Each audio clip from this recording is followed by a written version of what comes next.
મોરબી શહેરને સ્વચ્છ રાખવા મહાનગરપાલિકાએ હાથ ધર્યો છે નવતર પ્રયોગ। શહેરમાં જાહેરમાં લઘુશંકા કરનાર વ્યક્તિઓ વિરુદ્ધ કડક કાર્યવાહીનો નિર્ણય લેવાયો। જાહેરમાં લઘુશંકા કરનાર વ્યક્તિ પાસેથી 50 થી 500 રૂપિયા સુધીનો દંડ વસૂલવામાં આવશે। આવા વ્યક્તિઓના ફોટા પાડીને શહેરના જાહેર માર્ગો ઉપર હોર્ડિંગ બોર્ડમાં મૂકવામાં આવશે। હાલમાં ગાંધી ચોક, સનાળા રોડ, બસ સ્ટેશન, જૂના બસ સ્ટેશન સહિત વિસ્તારોમાં આવા હોર્ડિંગ્સ મૂકવામાં આવ્યા છે। મહાનગરપાલિકાની આ કામગીરીને નાગરિકો પણ આવકારી રહ્યા છે। હાલમાં મોરબી શહેરમાં સ્વચ્છતા ઝુંબેશ ચાલુ છે।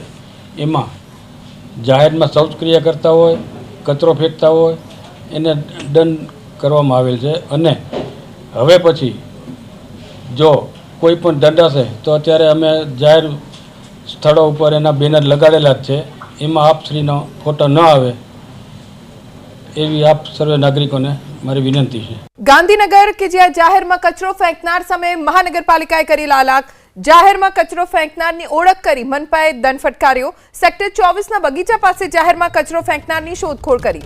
સેનિટેશન શાખાના કર્મચારીઓએ કચરો ફેંકનારની શોધખોળ કરી નામ સરનામું શોધી કાઢી મનપાએ દંડ ફટકાર્યો। ગાંધીનગર મહાનગરપાલિકાના પ્રયોગની ચોતરફ પ્રશંસા થઈ રહી છે। સેનિટેશન શાખાના કર્મચારીઓએ કચરો ફેંકનારને શોધ્યા, તેમનું નામ સરનામું જાણ્યું અને પછી દંડ ફટકારવા માટે તેમના ઘરે પહોંચ્યા અને દંડની કાર્યવાહી કરી।